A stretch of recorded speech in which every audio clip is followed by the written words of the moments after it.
This is Hannibal from the HannibalTV.com with some All Elite Wrestling news for you, courtesy of the Wrestling Observer.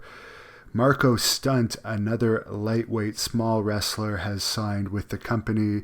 He will apparently likely be working with Jungle Boy and Luchasaurus as they have worked together in the past. There is no more news on CM Punk's relationship with AEW, other than apparently he had a contract offer about a month ago that he has publicly said he does not hate WWE anymore and he's let all that go. And AEW has said Punk has not responded to any further attempts to have dialogue with them about wrestling for the company, which is why they had the idea that he might be WWE bound eventually. In relation to their October 2nd television show debut on TNT from the Capital One Arena in Washington, the building is going to be set up for 14,000 fans. It's unknown right now what type of television rating they're going to get. It's really going to be a shot in the dark. The show is going to air live in the West Coast, so from 5 to 7 p.m. It's not going to be delayed, so that's going to be a tough time slot for West Coast fans. The only matches announced so far for the first episode of the television show are the Young Bucks and Kenny Omega versus Chris Jericho and two mystery partners. And Cody Rhodes is going to take on Sammy Guevara. There is a very loyal AEW fan base right now, according to Dave Meltzer, the hardcore fans.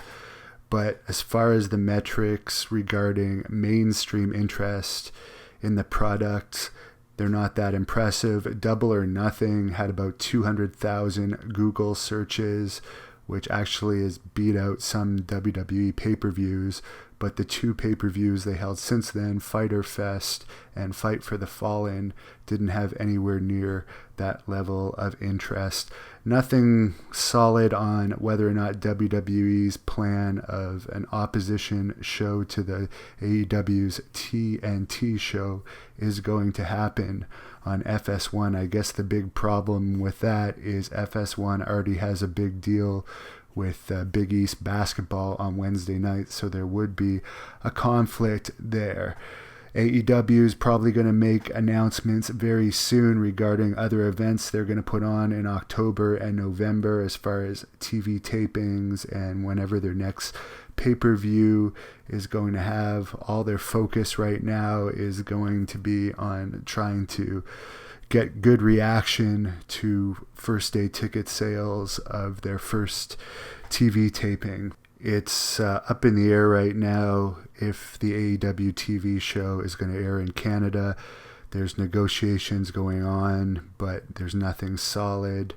Tony Khan apparently really liked the various different locations that Nitro used to do, such as the Panama Beach episodes, and they did one at Mall of America, unlike Raw, which books only arenas, so we can expect AEW to do tapings in places other than just arenas, according to Dave Meltzer.